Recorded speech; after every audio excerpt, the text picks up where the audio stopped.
لیکن یہ علاقہ یمن اور عمان کے درمیان بکھرا ہوا تھا۔ قوم عاد یہاں 8,500 سال سے قبل آباد تھی۔ اللہ تعالیٰ نے انہیں سرسبز کھیتیاں بھی دے رکھی تھی، جانور بھی، پانی بھی اور وافر خوراک بھی۔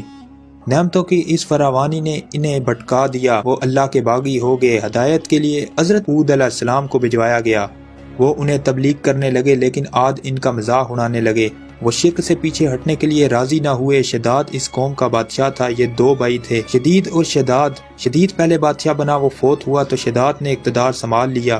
وہ ایک وسیع سلطنت کا حکمران تھا، حکومت یمن سے عراق اور بعض روایات کے مطابق ایران تک پھیلی تھی۔ حضرت ہود علیہ السلام نے اسے بھی سمجھانے کی کوشش کی، لیکن اس کا دل بھی بند تھا۔ دونوں کے درمیان مکالمہ ہوا۔ شداد نے حضرت ہود علیہ السلام سے پوچھا، میں اگر ایمان لے آؤں تو مجھے کیا فائدہ ہوگا؟ حضرت ہود علیہ السلام نے فرمایا، تم پر جنت حلال ہو جائے گی۔ شداد نے پوچھا، جنت کیا ہے؟ حضرت ہود علیہ السلام نے جنت کا نقشہ بتایا۔ شداد نے دعویٰ کر دیا، یہ کیا بڑی بات ہے، میں ایسی جنت بنا سکتا ہوں۔ حضرت ہود علیہ السلام نے اسے اس کفر اور اس شرک سے روکنے کی کوشش کی، لیکن وہ باز نہ آیا۔ اس نے سلطنت کے تمام بڑے معمار اکٹھے کیے اور اکاف میں حرم کے مقام پر 20 کوس لمبی اور چوڑی جنت بنوانی شروع کر دی۔ جنت میں سونے اور چاندی کی اینٹیں بھی لگائیں اور جواہرات بھی لٹکائے گئے۔ اس نے شہد، دودھ اور پانی کی نہریں بھی رواں کر دیں اور دنیا جہاں کے درخت، پودے اور پھول لگوا دیے۔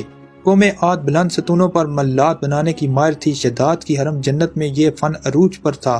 ریت کے ٹیلوں کے درمیان بلند ستون تھے اور ان ستونوں پر سونے اور چاندی کی عمارتیں کھڑی تھیں۔ شداد نے فیصلہ کیا تھا وہ جنت کی تکمیل کے بعد اس پر قدم رکھے گا۔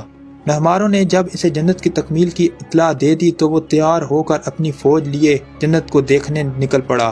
وہ جنت کے دروازے پر پہنچا، گھوڑے سے نیچے اترنے لگا۔ ابھی اس کا ایک پاؤں زمین پر اور دوسرا پاؤں گھوڑے کی رکاب پر تھا کہ ملک الموت آ گیا۔ شداد نے اس سے صرف جنت میں قدم رکھنے کی مہلت مانگی، لیکن فرشتے کا جواب تھا، اللہ تعالیٰ کا حکم ہے میں تمہیں تمہاری جنت میں قدم نہ رکھنے دوں۔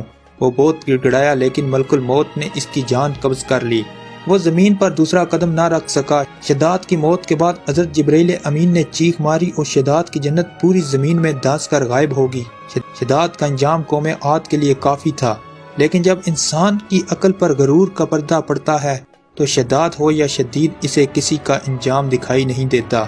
حضرت ہود علیہ السلام قوم کو شداد کا انجام بتا بتا کر ڈراتے رہے، لیکن عاد نہ مانے، یہاں تک کہ وہ مایوس ہو گئے۔ اللہ تعالیٰ نے انہیں ساتھیوں کے ساتھ علاقے سے نکلنے کا حکم دے دیا اور وہ قوم کو آخری بار سمجھا کر اکاف سے نکل گئے۔ اللہ تعالیٰ نے ان کے بعد عاد پر خوفناک آندیاں مسلط کر دیں۔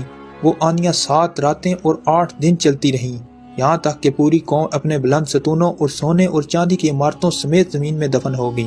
قوم عاد کا نشان تک نہ رہا، پوری وادی ریت کے صحرا میں گم ہوگی۔ پانی کے ذخیرے بچے اور نہ ہی درخت، پودے، جانور اور کھیتیاں، صرف ریت کے لمبے اور اونچے ٹیلے بچ گئے۔